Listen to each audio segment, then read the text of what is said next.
Abala ang National Bureau of Investigation dahil sa kaliwat ka ng naglalakihang kasong iniatang sa kanila ng Department of Justice.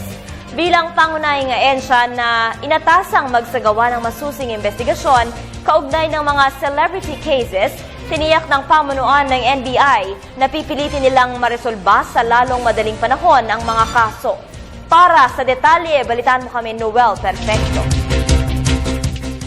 Sobrang minamadali ng National Bureau of Investigation ng nito sa apat na naglalakihang mga kasong kinasasangkutan ng kilalang mga personalidad at ilang mga opisyalis at kawani ng gobyerno. Partikular dito, ayon kay NBI Director Virgilio Mendez, ay ang Metro Rail Transit Controversy na kung saan isinasangkot ang ilang mga opisyalis ng naturang ahensya. Base na rin sa binibintang ng isang ambassador to the Philippines na humihingi umano ang mga ito ng malaking halaga ng salapi kapalit ng kontrata ng pagpapadala ng mga bagong bagon ng MRT. Ang unang-una talaga na nasa listahan namin dito na dapat matapos, yung sa MRT.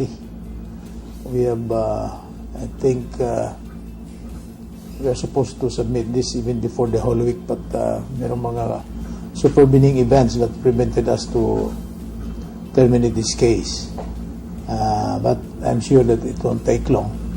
We can already submit this to the Office of the President through our Secretary of Justice. Ayon pa kay Director Mendez, binigyan din nila ng prioridad ang pagtatapos sa investigasyon ng PDAF scam cases, rice smuggling at ang Malampayo funds. At dito, ayon kay Mendez, ay sinisikap na tapusin bago pa manabuti ng taning na binigay nila sa kanilang kakayahan at agarang maisumite sa kalihim ng hustisya at siya namang pagpapadala sa kinaukulang ahensya ng gobyerno, ang Ombudsman.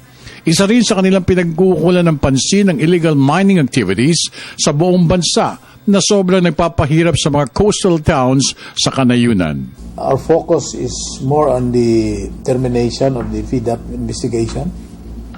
We are also working on, we are in the final stage already in the submission of our reports regarding the rice smuggling. Part of the Malampaya scam is also being investigated by our special task force. And a continuous effort in the investigation so far as abuse of our environment on illegal mining, especially on black sand in Luzon area. And there are several cases that we are working on. Sa Telebisyon ng Bayan, ako naman si Noel Perfecto.